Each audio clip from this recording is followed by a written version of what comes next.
ನಮಸ್ಕಾರ ವೀಕ್ಷಕರೇ, the news wear ವಿಶೇಷ ವರದಿಗೆ ಸ್ವಾಗತ.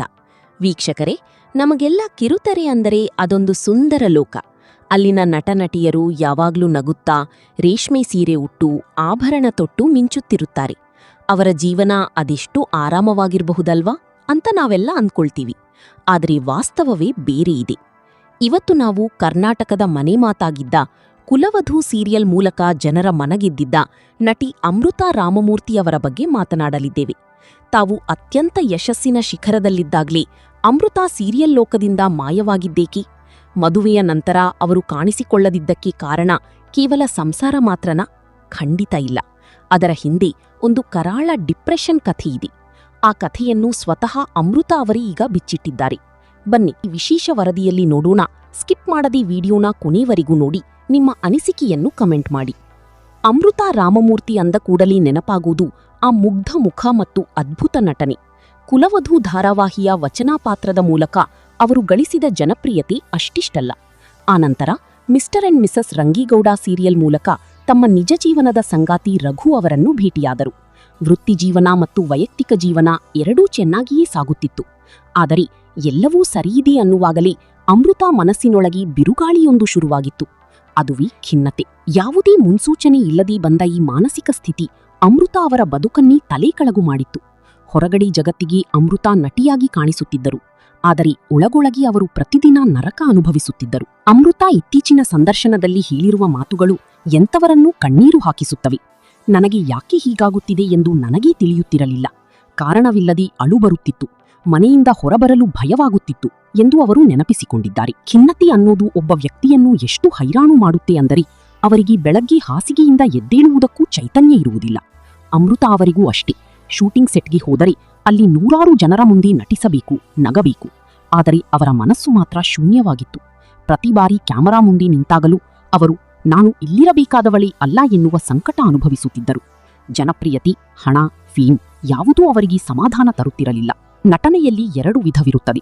ಒಂದು ಕೇವಲ ನಟಿಸಿ ಮನೆಗೆ ಬರುವುದು, ಇನ್ನೊಂದು ಆ ಪಾತ್ರವಾಗಿ ಬದುಕುವುದು. ಅಮೃತಾ ಅವರು ಆ ಪಾತ್ರಕ್ಕೆ ತಮ್ಮ 200% ಶ್ರಮ ಹಾಕಿದ್ದರು. ಅವರು ಎಷ್ಟರ ಮಟ್ಟಿಗೆ ಅದರಲ್ಲಿ ಮಗ್ನರಾಗಿದ್ದರು ಎಂದರೆ ಜನರು ಅವರನ್ನು ನೋಡಿ ಈಕೆ ಎಂಥ ತಾಯಿ, ಮಗವನ್ನು ಹೀಗೆ ದ್ವೇಷಿಸುತ್ತಾಳೆ ಎಂದು ಬಯ್ಯಲು ಶುರು ಮಾಡಿದರು. ಇಲ್ಲಿಯೇ ದೊಡ್ಡ ಸಮಸ್ಯೆ ಶುರುವಾಗಿದ್ದು. ಪಾತ್ರ ಗೆಲ್ಲುತ್ತಿತ್ತು, ಆ ಪಾತ್ರಕ್ಕೆ ಒಳ್ಳೆ ರೇಟಿಂಗ್ ಸಿಗುತ್ತಿತ್ತು. ಆದರೆ ಒಬ್ಬ ವ್ಯಕ್ತಿಯಾಗಿ ಅಮೃತಾ ಸೋಲುತ್ತಿದ್ದರು. ಶೂಟಿಂಗ್ ಸೆಟ್ನಲ್ಲಿ ದಿನವಿಡೀ ಮಗುವನ್ನು ಬೈಯುವುದು, ಮಗುವನ್ನು ದೂರ ಮಾಡುವುದು, ಇಂತಹ ಸೀನ್ಗಳನ್ನು ಮಾಡಿ ಅಮೃತಾ ಮಾನಸಿಕವಾಗಿ ಜರ್ಜರಿತರಾಗುತ್ತಿದ್ದರು. ಜನರು ಅವರನ್ನು ಅಮೃತಾ ಅಂತ ಗುರುತಿಸುವುದನ್ನೇ ಬಿಟ್ಟು ಆ ಪಾತ್ರದ ಹೆಸರಿನಿಂದಲೇ ಕರೆಯುತ್ತಾ ನೆಗೆಟಿವ್ ಆಗಿ ನೋಡಲು ಶುರು ಮಾಡಿದರು. ಇದು ಅವರ ಮೇಲೆ ಎಷ್ಟೊಂದು ಮಾನಸಿಕ ಒತ್ತಡ ಹೀರಿತು ಎಂದರೆ ಅವರಿಗೆ ತನ್ನ ಸ್ವಂತ ಅಸ್ತಿತ್ವವೇ ಕಾಣದಂತಾಯಿತು. ಅಂತಿಮವಾಗಿ ಒಂದು ಹಂತ ತಲುಪಿದಾಗ ಅಮೃತಾಗೆ ನಟನೆ ಮುಂದುವರಿಸುವುದು ಅಸಾಧ್ಯವಾಯಿತು. ಶೂಟಿಂಗ್ ಸೆಟ್ನಲ್ಲಿ ಡೈಲಾಗ್ ಹೇಳಲು ಕಷ್ಟಪಡುತ್ತಿದ್ದರು. ಇದೇ ಕಾರಣಕ್ಕೆ ಅವರು ಒಪ್ಪಿಕೊಂಡಿದ್ದ ದೊಡ್ಡ ದೊಡ್ಡ ಪ್ರಾಜೆಕ್ಟ್ಗಳಿಂದ ಹೊರಬಂದರು.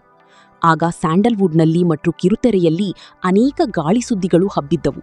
ಅಮೃತಾಗೆ ಸೊಕ್ಕು ಬಂದಿದೆ, ಅವರು ಸಂಭಾವನೆ ಹೆಚ್ಚಿಗೆ ಕೇಳ್ತಿದ್ದಾರೆ, ಅಥವಾ ಮದುವೆಯಾಗಿ ಗಂಡನ ಮನೆಯಲ್ಲಿ ನಟನೆಗೆ ಬಿಡುತ್ತಿಲ್ಲ ಎಂಬ ಮಾತುಗಳು ಕೇಳಿಬಂದವು.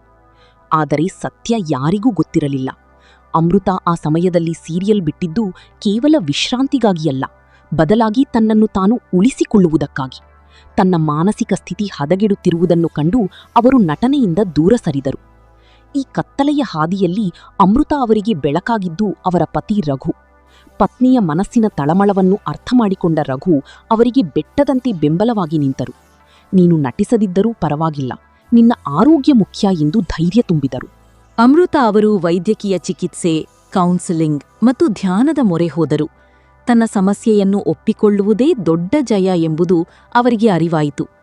ಇಂದು ಅವರು ಈ ಎಲ್ಲ ಕಷ್ಟಗಳನ್ನು ದಾಟಿ ಬಂದಿದ್ದಾರೆ. ಈಗ ಅವರು ಒಂದು ಮುದ್ದಾದ ಮಗುವಿನ ತಾಯಿ. ತಮ್ಮ ಹಳೆಯ ಕಹಿ ನೆನಪುಗಳನ್ನು ಮೆಲುಕು ಹಾಕುತ್ತಾ ಸಮಾಜಕ್ಕೆ ಒಂದು ಸಂದೇಶ ನೀಡುತ್ತಿದ್ದಾರೆ. ವೀಕ್ಷಕರೇ, ಅಮೃತಾ ರಾಮಮೂರ್ತಿಯವರ ಈ ಕಥೆ ನಮಗೆ ದೊಡ್ಡ ಪಾಠ ಕಲಿಸುತ್ತೆ. ಡಿಪ್ರೆಷನ್ ಅನ್ನೋದು ಯಾರಿಗಾದರೂ ಬರಬಹುದು. ಅದು ಬಡವ, ಶ್ರೀಮಂತ ಅಥವಾ ನಟ, ಸಾಮಾನ್ಯ ಜನ ಅಂತ ಭೇದಭಾವ ಮಾಡೋದಿಲ್ಲ. ನಮಗೆ ಮಾನಸಿಕವಾಗಿ ತೊಂದರೆಯಾದಾಗ ಅದನ್ನು ಮುಚ್ಚಿಡುವ ಬದಲು ಧೈರ್ಯವಾಗಿ ಹೊರಗೆ ಬಂದು ಚಿಕಿತ್ಸೆ ಪಡೆಯಬೇಕು. ಅಮೃತಾ ಅವರು ಇಂದು ಸುಖವಾಗಿದ್ದಾರೆ, ಮತ್ತೆ ನಟನೆಯತ್ತ ಮುಖ ಮಾಡಿದ್ದಾರೆ. ಅವರ ಈ ಧೈರ್ಯದ ನಡೆಗೆ ದ ನ್ಯೂಸ್ ವೇರ್ ಕಡೆಯಿಂದ ಒಂದು ದೊಡ್ಡ ಸಲ್ಯೂಟ್. ನೀವು ಕೂಡ ಯಾರಾದರೂ ಇಂಥ ಸ್ಥಿತಿಯಲ್ಲಿದ್ದರೆ ನೆನಪಿಡಿ, ಇದು ಕೂಡ ಕಳೆದು ಹೋಗುತ್ತದೆ. ಇದಿಷ್ಟು ಈ ಕ್ಷಣದ ವಿಶೇಷ ವರದಿ. ಮತ್ತಷ್ಟು ಅಪ್ಡೇಟ್ಗಳಿಗಾಗಿ ನೋಡ್ತಾ ಇರಿ ದ ನ್ಯೂಸ್ ವೇರ್. ನಮಸ್ಕಾರ.